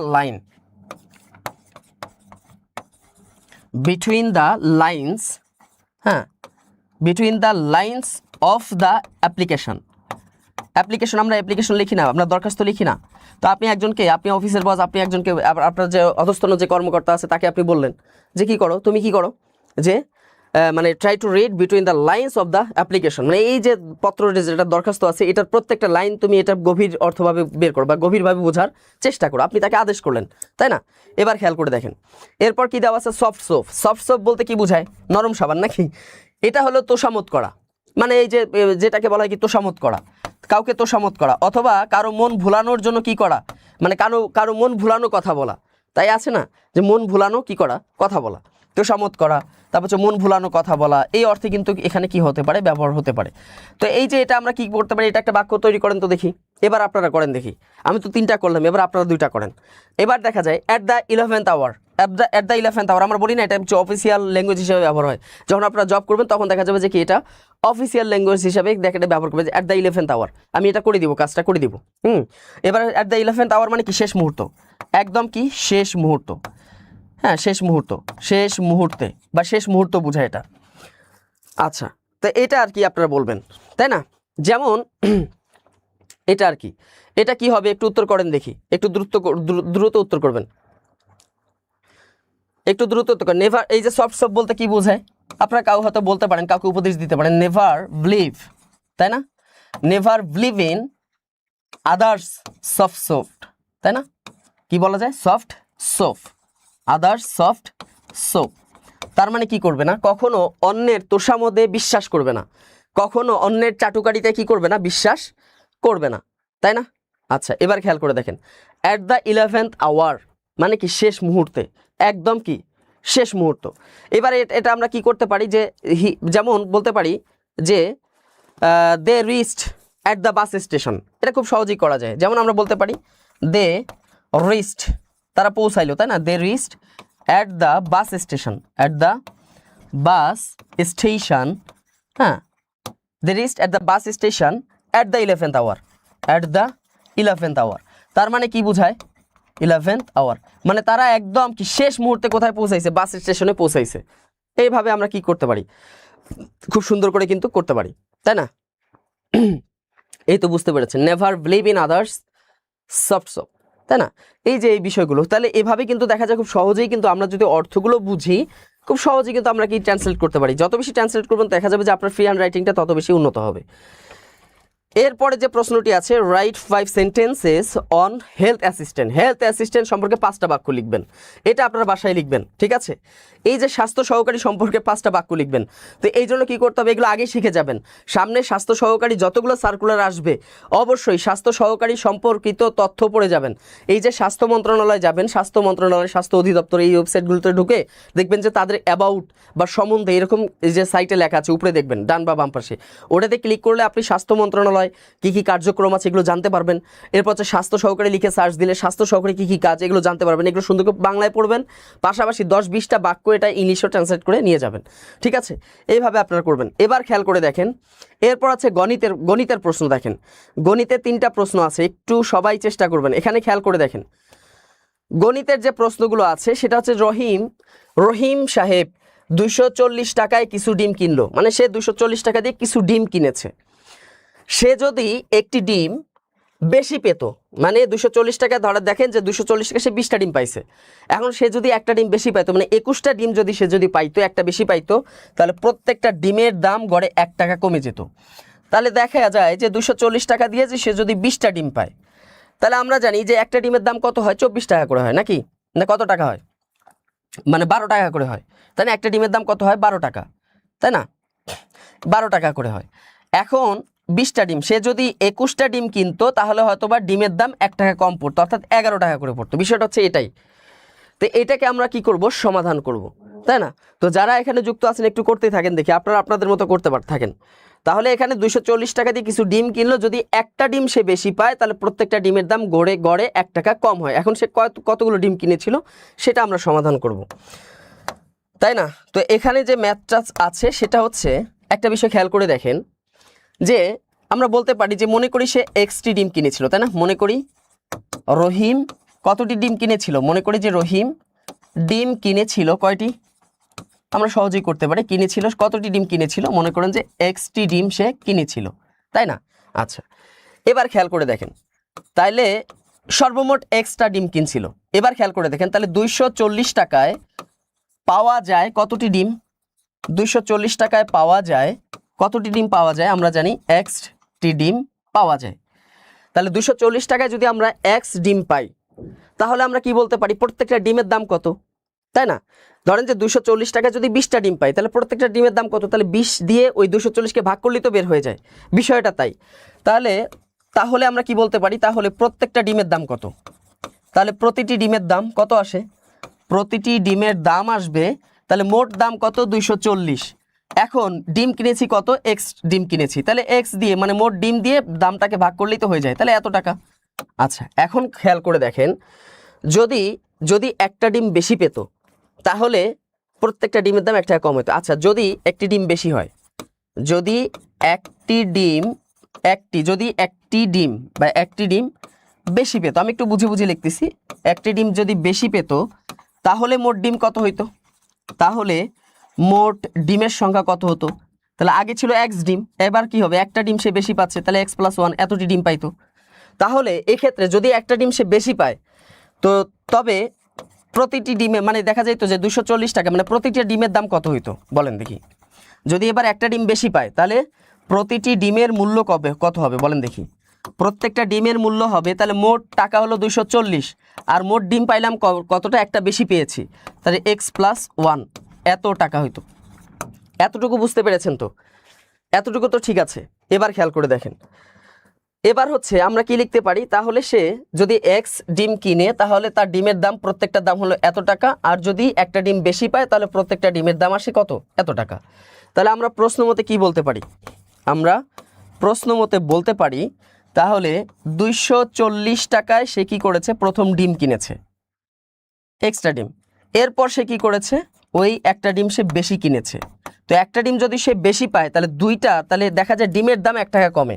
তার মানে দেখা যায় যে 240 টাকায় যদি এক্সট্রা ডিম কিনে আর 240 টাকায় যদি এক্স প্লাস ওয়ান ডিম কিনে, তাহলে দেখা যায় যে 1 টাকা কি হয়? পার্থক্য, মানে 1 টাকা কমে যায়। তাহলে আমরা প্রশ্ন মতে আমরা কি লিখতে পারি? এটা আমরা বিয়োগ করে দিতে পারি। এবার খেয়াল করে দেখেন, এবার আপনারা এটা ক্যালকুলেশন করে ফেলেন। তাহলে এই যে এটা কি হয়ে গেল? ভগ্নাংশ বিয়োগ হয়ে গেল। তো এটা লসাগু কি আসবে? X into x plus one. যারা জানেন না এটা তো জানেনি। তো এ কমন যায়, কমন গেলে 240 দিয়ে এটাকে কি করব? গুণ করব। তাহলে কি আসে? 240x প্লাস কি আসে? 240, তাই না? Minus x plus one common যায়, থাকে কি এক্স। এক্স দিয়ে 240কে গুণ করলে কত হয়? 240x ইকুয়াল কি আসে? 1। এবার দেখেন ক্যালকুলেশনটা দ্রুত করে ফেলেন। এবার দেখা যায় মাইনাস 240x প্লাস 240x চলে যায়, তাহলে এদিকে থাকে 240 ইকুয়াল এদিকে কি চলে যাচ্ছে? এটা এই যে এখানে ভাগ আছে, এদিকে গিয়ে কি হয়ে যাচ্ছে? গুণ হয়ে যাচ্ছে ডানে গিয়ে। তাহলে এক্স প্লাস ওয়ান এটা হয়ে গেল। তাহলে ইকুয়াল আমরা কি বলতে পারি? এবার এটা দেখেন, এক্স দিয়ে এক্সকে এই যে এক্স প্লাস ওয়ানকে গুণ করি, তাহলে এক্স দিয়ে এক্সকে গুণ করলে এক্স স্কোয়ার প্লাস কি হয়? এক্স হয়। ইকুয়াল আমরা কি বলতে পারি? 240 লিখতে পারি না, মানে একদম ডান বাম করে নিলাম। এবার খেয়াল করে দেখেন, x square plus x minus কত? 240। এখন হচ্ছে আমরা কি করব? এটাকে মিডল টার্ম করব। এখন দেখা যায় যে 240 যে আছে, 240-এর লসাগু কত আসে? 240-এর লসাগু আসে আমরা 2 দিয়ে ভাগ করলে কত হয়? এটা করে যান। হ্যাঁ 60, আমি একদম ভেঙে দেখাচ্ছি আর কি। 30 যারা দ্রুত করতে পারবেন, তারপর 15। তাহলে 15 পর্যন্ত থাকলাম। তাহলে 2 দুগুণে 4, 4 দুগুণে 8, 8 দুগুণে 16, 16 আর 15 গুণ করলে কত হয়? 240, আর বিয়োগ করলে কত হয়? 1। এই তো পেয়ে গেছি। তাহলে লিখতে পারি আমরা x square plus 16x minus 15x minus কত? 240 ইকুয়াল কত? 0, তাই না? এবার দেখা যাক, তাহলে এখানে আমরা এক্স কমন নিতে পারি, মিডল টার্ম তো সবাই পারেন। তাহলে এক্স প্লাস কত হয়? 16 মাইনাস এখানে যদি 15 কমন নিই তাহলে কি আসে? এক্স প্লাস ওই 16ই আসে। এবার খেয়াল করে দেখেন, এবার যদি আমরা লিখতে পারি যে এক্স প্লাস 16, আবার কি লিখতে পারি? এক্স মাইনাস এই যে এক্স মাইনাস 15, এই দুটা থেকে একটা কমন নিলাম, আর এদিকে হলো এক্স মাইনাস 15 ইকুয়াল কত? 0। তো এটাকে আমরা কি লিখতে পারি? এক্স প্লাস 16 এটা ইকুয়াল 0 লিখতে পারি, অথবা এক্স মাইনাস 15 ওই রাশি ইকুয়াল কি লিখতে পারি? 0 লিখতে পারি। তাহলে আমরা এখানে কি লিখতে পারি? সুতরাং দেখা যায় এক্স ইকুয়াল কি হয়? মাইনাস 16। আচ্ছা, মাইনাস মান কি গ্রহণযোগ্য? এটা কি নয়? গ্রহণযোগ্য নয়। তাহলে এখানে আমরা কি লিখতে পারি? X equal 15। তার মানে সে কতগুলো ডিম কিনেছিল এটা কিন্তু আমি কিন্তু পেয়ে গেলাম, ঠিক আছে? তাহলে কতগুলো ডিম কিনেছিল? এক্স মানে কতগুলো? 15টি ডিম কিনেছিল। তাহলে সর্বমোট আমাদের এখানে ডিমের সংখ্যা কত ছিল? সে চেয়েছিল কি চেয়েছিল? আমরা রহিম ডিম কিনেছিল এক্সটি, অর্থাৎ 15টি ডিম সে কিনেছিল। অত্যন্ত সহজ। যদি আপনারা বাসায় যদি প্র্যাকটিস করেন দেখা যাবে যে কি খুব দ্রুত কিন্তু করতে পারবেন। আহামরি তেমন একটা কঠিন না, শুধু প্র্যাকটিস করতে হবে। এগুলো আপনারা পারবেন, আমার বিশ্বাস যে এগুলো কেউ আটকাবে না যারা লাইভে যুক্ত আছেন। তাহলে সে কতটি ডিম কিনেছিল? এখানে আমরা উত্তরটা পেয়ে গেলাম, সে মোট 15টি ডিম কিনেছিল। এবার খেয়াল করে দেখেন, বাবুল সাহেব ব্যাংকে কিছু টাকা রেখে 4 বছর পর 4760 টাকা সে পাইছে। মানে সে আগে কিছু টাকা রাখছে, রাখার পর সে কত টাকা পেয়েছে? 4 বছর পর। কত বছর পর? 4 বছর পর কত টাকা পাইছে? 4760 টাকা সে পেয়েছে। এটা সে প্রফিট পেয়েছে, হ্যাঁ, এত টাকা সে মুনাফা পেয়েছে। এখন ব্যাংকের বার্ষিক মুনাফার হার হচ্ছে 8.5 টাকা, মানে 100 টাকায় বার্ষিক মুনাফা দেয় 8.5 টাকা, তাই না? এখন তিনি ব্যাংকে কত টাকা জমা রেখেছিলেন। তার মানে এখানে দেখেন যে মুনাফার হার দেওয়া আছে, সময় দেওয়া আছে 4 বছর, আবার আমাদের যে ইন্টারেস্ট এটাও দেওয়া আছে, পাশাপাশি তিনি কত টাকা জমা রেখেছেন। তাহলে এখানে নাই শুধু পি নাই, মানে কি মূলধনটা নাই। তো আমরা এই যে পিএনআর এর যে সূত্র আই ইকুয়াল পিএনআর, এই সূত্র ব্যবহার করতে পারি, অথবা এটাকে আমরা আরও দ্রুত গতি মানে আরও শর্ট নিয়মে করতে পারি, সংক্ষিপ্ত নিয়মে কিন্তু এটাকে আমরা করতে পারি। তাহলে এখানে একটা এই সংখ্যাগুলো একটু বলে দিবেন আমারে। তাহলে বার্ষিক মুনাফার হার কত ছিল? 8.5 টাকা, আর এখানে টাকা ছিল 4,760 টাকা, সময় ছিল 4 বছর, তাই না? আচ্ছা, 4,760 আর 8.5। এখন দেখা যাক এই ম্যাথটাকে আমরা একটু সংক্ষেপে করা যায় কিনা, বা সংক্ষিপ্ত নিয়মে করা যায় কিনা, শর্টকাট নিয়মে করা যায় কিনা, দ্রুত আর কি করা যায় কিনা। তাহলে এখানে মুনাফা ছিল 4,760 টাকা, 4 বছর, আর কি ছিল এখানে মানে বার্ষিক হার ছিল 8.5%। হ্যাঁ 8.5%। আচ্ছা, এখন দেখা যাক, আপনারা একটু বেশি খেয়াল করে দেখেন যে বার্ষিক মুনাফার হার, তার মানে 1 বছরে মুনাফা কত পায়, একটু ভালো করে দেখেন যে 1 বছরে মুনাফা পায় হচ্ছে 8.5 টাকা। যেহেতু 8.5 টাকা মুনাফার হার, 1 বছরে যদি সে মুনাফা পায় 8.5 টাকা, তাহলে সুতরাং 4 বছরে মুনাফা পায় কত টাকা? তাহলে 4 বছরে কত টাকা পাবে? 1 বছরে যদি 8.5 পায়, 4 বছরে কি হবে? এটা গুণ হবে না? গুণ হবে। তো এটাকে গুণ করলে কত হয়? 4 8 32, 4 5 20, অর্থাৎ 4 8 32 আর 4 5 এখানে 2 আছে, এখানে কত টাকা আসে? 34 টাকা, তাই না? 4 দিয়ে গুণ করে নেবেন, তাহলে কত টাকা হয়? 34 টাকা। এবার খেয়াল করে দেখেন, এবার 34 টাকা, তার মানে 4 বছরে সে মুনাফা পাইলো কত টাকা? 34 টাকা। আচ্ছা, 34 টাকা যদি মুনাফা পায় সে, 34 টাকা যদি মুনাফা হয়, 4 বছরের মুনাফা, তাহলে মূলধন কত টাকা? 100 টাকা। তাহলে মূলধন কত টাকা আসে? 100 টাকা। আপনি লিখে ফেলেন যে মুনাফা, তাহলে যেহেতু আমরা 4 বছরের মুনাফাটা একবারে বের করে ফেলেছি, এখন তাহলে 4 বছরে এই মুনাফা যদি 34 টাকা হয়, মুনাফা 34 টাকা হলে মূলধনটা কত টাকা? একটু খেয়াল করে দেখেন, মূলধন হচ্ছে কত টাকা বলেন তো দেখি? মূলধন হচ্ছে 4,760, সরি, মূলধন হচ্ছে কত টাকা? 100 টাকা, তাই না? 100 টাকা। তাহলে সুতরাং মুনাফা যদি 1 টাকা হয়, তাহলে মূলধন কত হবে? তাহলে মূলধন কত হবে? কমবে না? 1 টাকা যদি হয়, মুনাফা যদি 1 টাকা হয়, তাহলে মূলধনের পরিমাণও কমবে। মুনাফা যত বেশি হবে মূলধন তত বেশি হবে। তাহলে এই যে এটা, তাহলে সুতরাং সে এই 4 বছরে মোট মুনাফা কত পেয়েছিল? মুনাফা পেয়েছিল 4,760 টাকা, তাই না? 4,700 কত টাকা পেয়েছিল? 4,760 টাকা। এত টাকা হলে মূলধন কত হবে? তাহলে মুনাফা যদি বেশি হয় তাহলে মূলধনও বাড়বে, তাহলে এখানে কি হবে? গুণ হবে না? গুণ হবে। ভাগ কত হবে? 34। এবার দেখা যাক 34 দিয়ে এটাকে আমরা ভাগ করি। 34 দিয়ে 47কে ভাগ করলে 34 একে কত? 34। 47 থেকে 34 গেলে কত হয়? 13 থাকে, তাই না? 13 থাকে।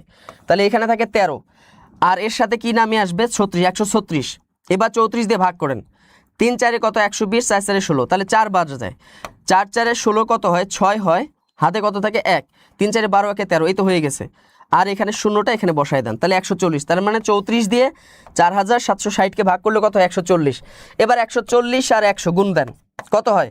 একবারে লিখতে পারি, 14 একে 14, আর এখানে শূন্য আছে 3টা, বসায় দেন, তাহলে কত টাকা? 14,000 টাকা। তাহলে মূলধন কত টাকা? 14,000 টাকা। খুব দ্রুত কিন্তু আমরা করতে পারি, তাই না? একদম সংক্ষেপে। তাহলে এটা হচ্ছে লিখিত। লিখিত পরীক্ষায় কি করতে হবে? আপনাকে অঙ্কটা লিখে দিয়ে আসতে হবে। এখানে তো আর প্রিলি না যে আপনি শর্টকাট নিয়মে এখানে করে দিয়ে আসলেন। এখানে আপনাকে যেহেতু 5 নম্বর আছে, একটা করে ম্যাথে 5 নম্বর, তাহলে ওইটা একটা স্ট্যান্ডার্ড লেভেল কিন্তু একটা দাঁড় করে দিয়ে আসতে হবে। এই বিষয়টা কিন্তু আপনাদের মাথায় রাখতে হবে। তাহলে এখানে মূলধন কত ছিল? কত টাকা জমা রেখেছিল? 14,000 টাকা তিনি জমা রেখেছিলেন। এই ম্যাথগুলো চর্চা করলে কিন্তু হয়ে যায়, আহামরি যে খুব বেশি কঠিন তা কিন্তু না। এরপর খেয়াল করে দেখি পরবর্তী যে প্রশ্ন আছে, দেখা যাক পরবর্তীতে কি আছে। আচ্ছা, পরবর্তীতে আর একটা ম্যাথ আছে, সেটা হচ্ছে যে পিতার বয়স আর পুত্র, মানে বয়স থেকে তো 11-20তম গ্রেডে প্রশ্ন হয় না, এরকম চাকরি পরীক্ষা খুব কম। 100টা পরীক্ষার ভিতর দেখবেন যে 95%, মানে দেখা যায় 90 থেকে 95টা পরীক্ষা হয় যে পিতা পুত্রের বয়স থেকে থাকবেই, পিতামাতার বয়স থেকে থাকবেই। পিতার বর্তমান বয়স পুত্রের বয়সের দ্বিগুণ অপেক্ষা 2 বছর বেশি। তার মানে পিতার বর্তমান বয়স পুত্রের যে বয়স আছে তার দ্বিগুণ থেকেও কি 2 বছর বেশি। অর্থাৎ দেখা যায় পুত্রের বয়স যদি হয় 5 বছর, তাহলে পিতার বয়স হবে দ্বিগুণ, তাহলে 5 দুগুণে হবে 10 বছর, 10 বছর দ্বিগুণ থেকে আরও 2 বছর বেশি, মানে আরও 2 বছর বেশি, অর্থাৎ হবে কত বছর? 12 বছর। তাহলে পুত্রের বয়স যদি হয় 5 বছর, পিতার বয়স হবে দ্বিগুণ, 5-এর দ্বিগুণ থেকে আরও 2 বছর বেশি। এবার 5 বছর পরে গিয়ে তাদের বয়সের সমষ্টি হবে 2 বছর। 5 বছর পর মানে বর্তমান যে পিতার পুত্রের বয়স হয় 5 বছর, তাহলে 5 বছর পর মানে কি তখন পুত্রের বয়স হবে কত বছর? 10 বছর। পিতার বয়স কত হবে? আরও 5 বছর পর, তাহলে কত হবে? 17 বছর। বিষয়টা কিন্তু এরকমই, আপনাকে এভাবে কি করতে হবে? ক্যালকুলেট কিন্তু করতে হবে, ঠিক আছে? হ্যাঁ, সূত্র দিয়ে করা যাবে। সূত্র দিয়ে কেন করা যাবে না? I = PNR সূত্র দিয়েও করা যাবে, তবে সূত্র দিয়ে করলে ওইটা একটু ক্যালকুলেশনটা করতে গিয়ে আপনি হিমশিম খেয়ে যাবেন, ঠিক আছে? এই জন্য আপনাকে বুঝে দেখেন, যত বেশি আপনি ম্যাথ করবেন, ম্যাথ করতে করতে করতে করতে কিন্তু আপনি সিস্টেম বুঝে যাবেন যে কোন ম্যাথ আমি কীভাবে সমাধান করব। আমি কি এটাকে সূত্র প্রয়োগ করে করব, নাকি এটাকে আমি অন্য কোনো নিয়মে করব, ঠিক আছে? এটা ম্যাথ করতে করতে অভ্যস্ত হয়ে যাবেন, এটা যত বেশি ম্যাথ করবেন অভ্যস্ত হয়ে যাবেন। তাহলে এখানে আমরা ম্যাথটা দেখা যাক। তাহলে এখানে যেটা পেয়েছি যে পিতার বয়স হলো পুত্রের বয়সের দ্বিগুণ থেকেও 2 বছর বেশি। আচ্ছা, তাহলে আমরা মনে করি পুত্রের বয়স হলো কত? মনে করেন যে পুত্রের বয়স হলো কত বছর? এখানে কত বছর বলছে? 102, তাই না? মনে করি যে পুত্রের বয়স হলো ক বছর। কত বছর? ক বছর। তাহলে সুতরাং পিতার বয়স কত হবে? পিতার বয়স কত হবে? দ্বিগুণ হবে না? পুত্রের দ্বিগুণ হবে না? তাহলে পুত্রের দ্বিগুণ থেকেও আরো কত বছর বেশি? 2 বছর বেশি, আরো 2 বছর বেশি, অর্থাৎ আমরা লিখতে পারি 2 ক + 2 এত বছর। আচ্ছা, এখন আমরা এখানে বলতে পারি না 5 বছর পর? 5 বছর পর, আচ্ছা যদি হয় যে 5 বছর পর, এবার যদি আমি একটু ভেঙেই দেখাই, 5 বছর পর পুত্রের বয়স কত হবে? 5 বছর পর পুত্রের বয়স হবে কত? x, এই যে ক + 5, তাই না? 5 বছর হবে। আবার এই 5 বছর পর পিতার বয়স কত হবে? 5 বছর পর পিতার বয়স কত হবে? এই যে 2 ক + 2, এটা হলো বর্তমান বয়স। আর 5 বছর পর কত হবে? তাহলে আমরা বলতে পারি না 2 ক + কত 7, এভাবে বলা যায় কিনা?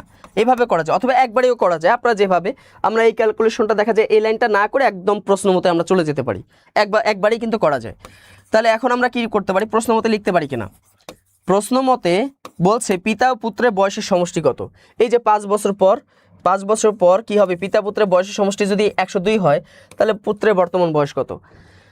তাহলে আমরা দেখেন 5 বছর পর কি হবে?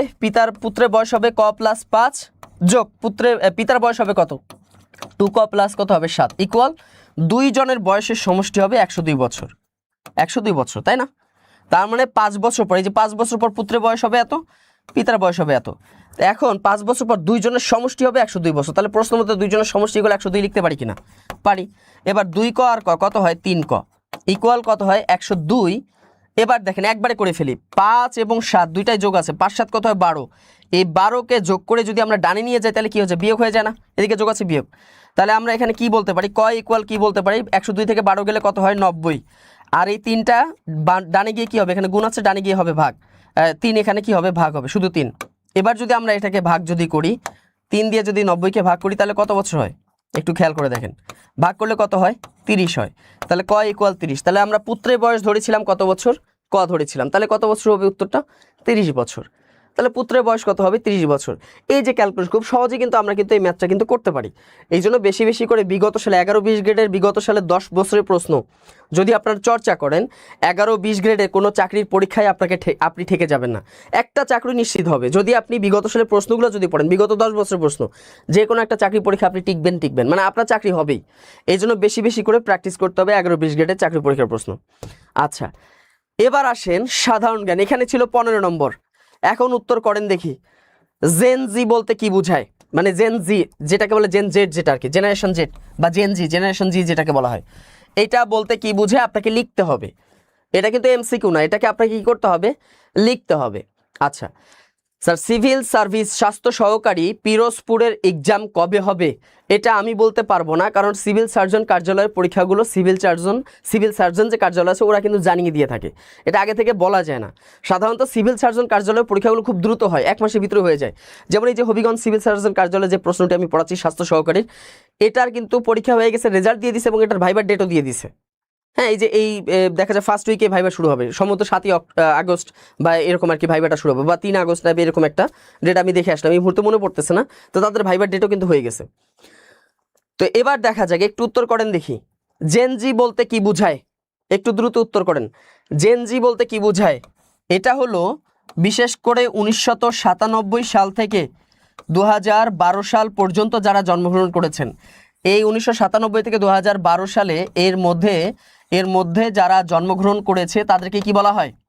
যারা জন্ম নিয়েছে তাদেরকে বলা হয় জেনজি, যাদের বৈশিষ্ট্য হচ্ছে কি তারা হচ্ছে তথ্য প্রযুক্তি, তাই না? তারা হলো কি প্রযুক্তি নির্ভর একটা প্রজন্ম, তারা জন্মের পর থেকেই কি হয়েছে প্রযুক্তির মধ্য দিয়েই তারা বড় হয়েছে, তাই না? এই যে প্রযুক্তি নির্ভর একটা কি জাতি, এটা হলো কি প্রযুক্তি নির্ভর একটা জাতি, অর্থাৎ আলফার পরবর্তী যে পূর্ববর্তী যে জাতিটা, তাই না? এরপর তো জেনারেল আলফা আসছে।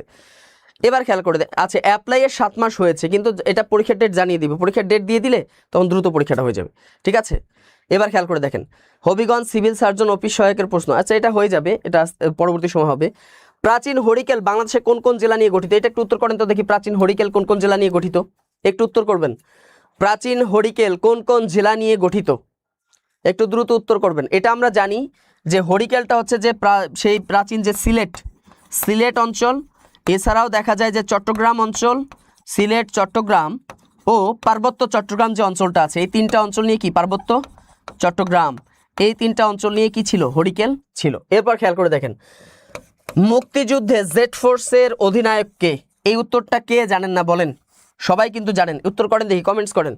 মুক্তিযুদ্ধের জেড ফোর্সের অধিনায়ক কে ছিল? একটু উত্তর করবেন। হ্যাঁ, নেতিয়ে গেলে তো হবে না, উত্তর করতে হবে, এটা উত্তরগুলো করেন দেখি। মুক্তিযুদ্ধের জেড ফোর্সের অধিনায়ক কে ছিলেন?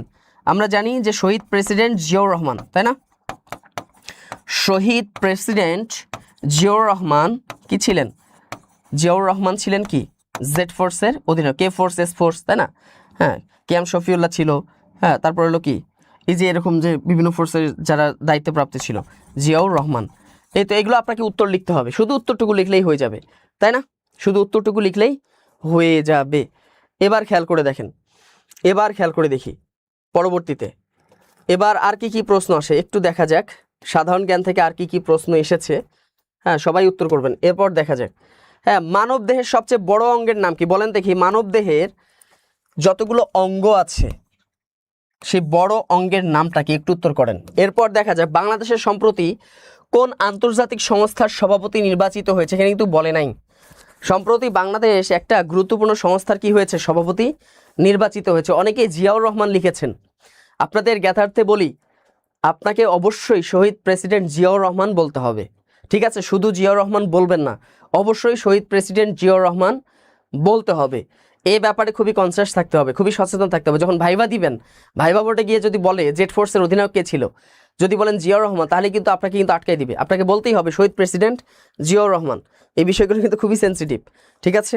এবার খেয়াল করে দেখেন, তাহলে মানবদেহের সবচেয়ে বড় অঙ্গের নাম হচ্ছে মূলত ত্বক, তাই না? ত্বক হচ্ছে সব থেকে বড় অঙ্গ। অঙ্গ প্রত্যঙ্গ, যতগুলো অঙ্গ প্রত্যঙ্গ আছে তার মধ্যে সব থেকে বড় কি? ত্বক। এটা কিন্তু মনে রাখতে হবে, যকৃত না, ত্বক, ত্বক। এবার খেয়াল করে দেখেন, বাংলাদেশ সম্প্রতি কোন আন্তর্জাতিক সংস্থার সভাপতি নির্বাচিত হয়েছে? বাংলাদেশ সম্প্রতি জাতিসংঘ সাধারণ পরিষদের সভাপতির পদ পেয়েছে। জাতিসংঘ সাধারণ পরিষদের পদ কি পেয়েছে?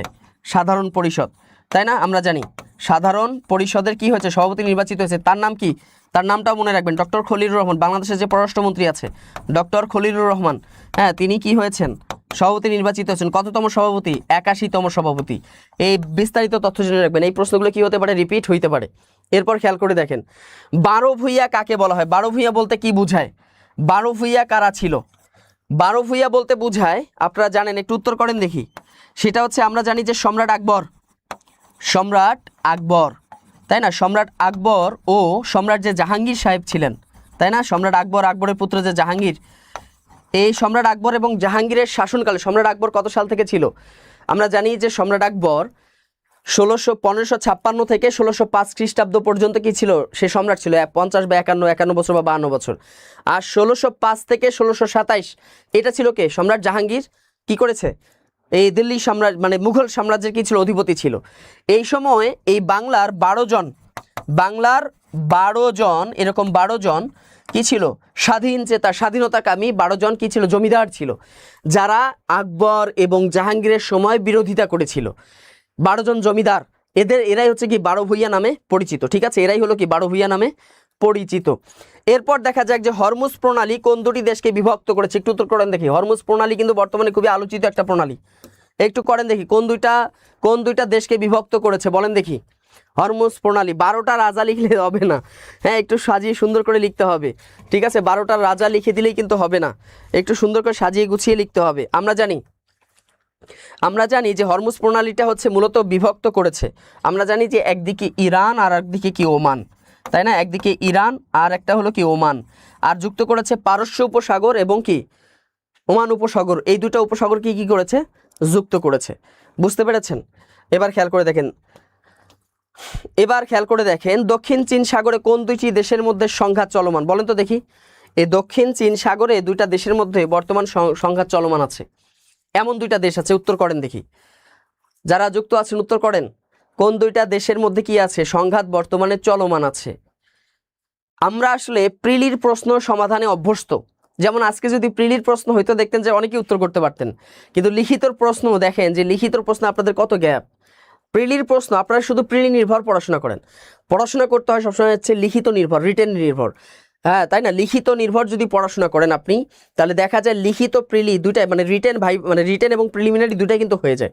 আমরা আসলে প্রিলি বেস পড়াশোনা করতে অভ্যস্ত, এটা হলো সবথেকে কি বড় দুর্ভাগ্য। এবার খেয়াল করে দেখেন, এটা হচ্ছে চীন এবং কি ফিলিপাইন, চীন ও কি ফিলিপাইন, এই দুইটা দেশের মধ্যে বর্তমানে কি সংঘাতে লিপ্ত আছে। সাম্প্রতিক হাম রোগের প্রাদুর্ভাবের মূল কারণ কি, সাম্প্রতিক হাম রোগের প্রাদুর্ভাবের মূল কারণ কি। এই যে হাম রোগের যে প্রাদুর্ভাব হয়েছে, এটার মূল কারণ হচ্ছে একটা হলো যে হাম রোগ সম্পর্কে সচেতনতার অভাব, অনেকগুলো কারণ আছে, সচেতনতার অভাব আমি সংক্ষেপে লিখলাম। 2 নাম্বার হচ্ছে, তারপর হলো কি হামের টিকা আর পর্যাপ্ততার অভাব, হামের যে টিকা, হ্যাঁ টিকার কি পর্যাপ্ততার অভাব, পর্যাপ্ত টিকা না থাকার কারণে পর্যাপ্ততার অভাব, এখানে পর্যাপ্ত ছিল না, হামের টিকার পর্যাপ্ততার অভাব। এরপর হলো যে হামের টিকার আমদানি, এই যে হামের টিকা যে আমদানি করবে, আমদানির অভাব, হামের টিকা সঠিক সময় আমদানি করা হয় নাই। এই যে বিভিন্ন যে কারণে, পাশাপাশি দেখা যায় পুষ্টিহীনতা, তাই না। চীন এবং তাইওয়ান নাকি চীন এবং ফিলিপাইন, বলেন দেখি উত্তরটা কোনটা হবে বলেন। চীন এবং ফিলিপাইন, তাইওয়ান না কিন্তু চীন এবং ফিলিপাইন। এবার খেয়াল করে দেখেন সচেতনতার অভাব। এবার দেখেন আরও কারণ আছে, এই যে হাম রোগের প্রাদুর্ভাবের মূল আরেকটা কারণ হচ্ছে কি, সেটা হলো যে পুষ্টিহীনতার অভাব। এই পুষ্টিহীনতা যে বাংলাদেশের সবথেকে যে বড় একটা সমস্যা হচ্ছে পুষ্টিহীনতা। মানে আমি যদি বলি যে বর্তমান সময় ক্যান্সারের চেয়েও ভয়াবহ কোনটা বেশি, মানে ভয়াবহ একটা সমস্যা হলো কি পুষ্টিহীনতা। এবং এই পুষ্টিহীনতার মূল কারণ হচ্ছে যে বাজারে বর্তমানে যতগুলো পণ্য আছে, আপনি দেখেন 99% পণ্যই হচ্ছে কি ভেজাল। আপনি যত ফলমূল খান, ইভেন বর্তমানে কমলাতেও কি হয়, মানে ভেজাল মিশানো হয়, ঔষধ দিয়ে কমলাকে পাকানো হয়। এমন কোনো ফল নাই যেটার ভিতরে কি নাই, ভেজাল নেই। আপনি কাঁঠালের ভিতরে ভেজাল পাবেন, আম তো পাই, তাই না। ইভেন যত ধরনের সবজি আছে, তাই না, আমরা তো একটা সময় ভাবতাম যে লাউ বা মিষ্টি কুমড়া এগুলো মানে যে কি ভেজাল মুক্ত, এখন এগুলোতেও ভেজাল থাকতে পারে, বলা যায় না, ঠিক আছে। এগুলোতে কি থাকতে পারে, ভেজাল থাকবে। যেমন লাউ দীর্ঘদিন থাকবে, লাউয়ের যে বীজ এটা বড় হবে না, দেখা যাবে এটা কি হবে না, এটাকে বাড়াতে দিবে না, এরকম কোনো মানে ঔষধও এখন প্রয়োগ করা হতে পারে। তার মানে আমরা একটা অনিরাপদ সমাজে বসবাস করতেছি বর্তমানে।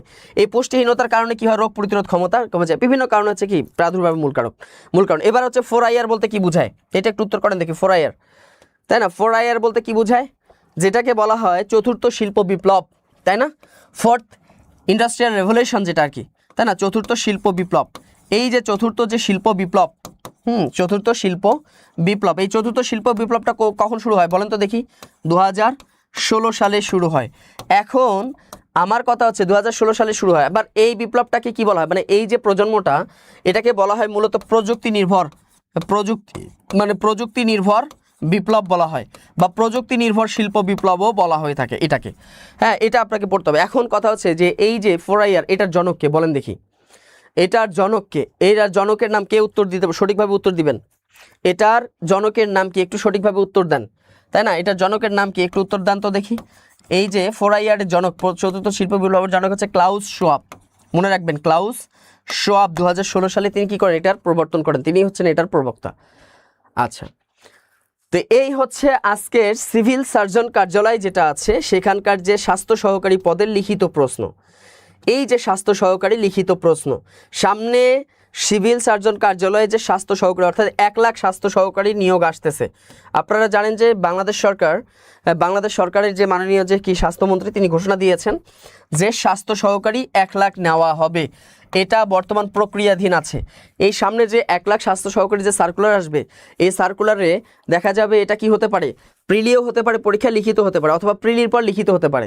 তো এই জন্য এখন থেকেই আপনাকে প্রস্তুতি নিয়ে রাখতে হবে। যদি এখন থেকে প্রস্তুতি না নিয়ে রাখেন, তাহলে দেখা যাবে কি, এই জন্য আপনাকে প্রিলির প্রশ্ন প্লাস লিখিত প্রশ্ন দুটাই কি করতে হবে, একসাথে পড়তে হবে।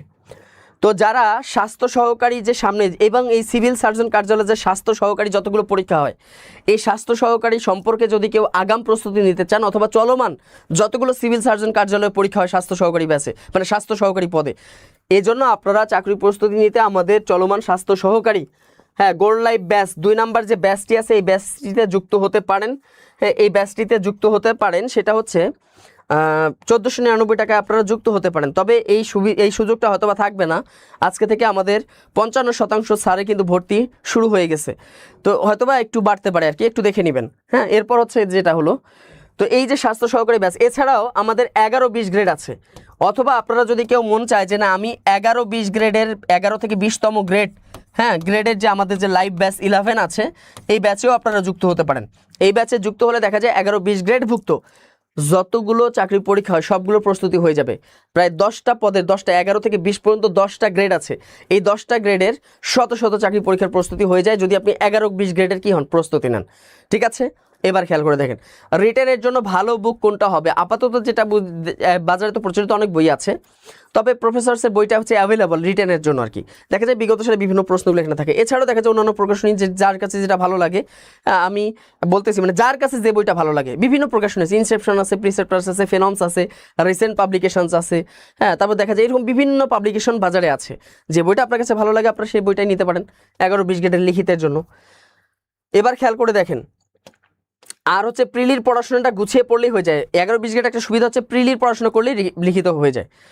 এছাড়াও আমাদের বিদ্যাবাড়ি যে .com www.বিদ্যাবাড়ি.com যে ওয়েবসাইট আছে, এই ওয়েবসাইটে প্রবেশ করে আপনারা এখান থেকে চাকরি সংক্রান্ত বিভিন্ন তথ্য, বিশেষ করে প্রতিনিয়ত যে চাকরির যে সার্কুলারগুলো হচ্ছে এগুলো আপনারা এক ক্লিকে পেয়ে যেতে পারেন। এছাড়াও দেখা যায় আরও অন্যান্য চাকরি সংক্রান্ত বিভিন্ন পড়াশোনাও পেয়ে যাবেন। এছাড়াও আমাদের ফেসবুক পেজ আছে, বিদ্যাবাড়ি যে ফেসবুক পেজের মাধ্যমে আজকে এই লাইভটা দেখতে পারতেছেন, এই ফেসবুক পেজের সাথে যুক্ত থাকলে দেখা যায় বিভিন্ন চাকরি পরীক্ষার প্রস্তুতি কিন্তু হয়ে যায়। এছাড়াও ইউটিউব চ্যানেলে অনেকেই যুক্ত আছেন বিদ্যাবাড়ি, ইউটিউব চ্যানেলের সাথে যুক্ত থাকলেও দেখা যায় কি নিয়মিত আপনারা অনেক সুন্দর সুন্দর চমৎকার কিন্তু ক্লাসগুলো পাচ্ছেন। তো এই ছিল আজকের আপনাদের প্রশ্ন সমাধান। এতক্ষণ ধরে যারা যুক্ত ছিলেন সবাইকে অসংখ্য ধন্যবাদ। ঠিক আছে, সবাই ভালো থাকবেন, সুস্থ থাকবেন। সামনে হয়তোবা অন্য কোনো লাইভ নিয়ে আপনাদের সাথে বা অন্য কোনো টপিক নিয়ে হয়তোবা আমরা হাজির হব। সেই পর্যন্ত সবাই ভালো থাকবেন, সুস্থ থাকবেন।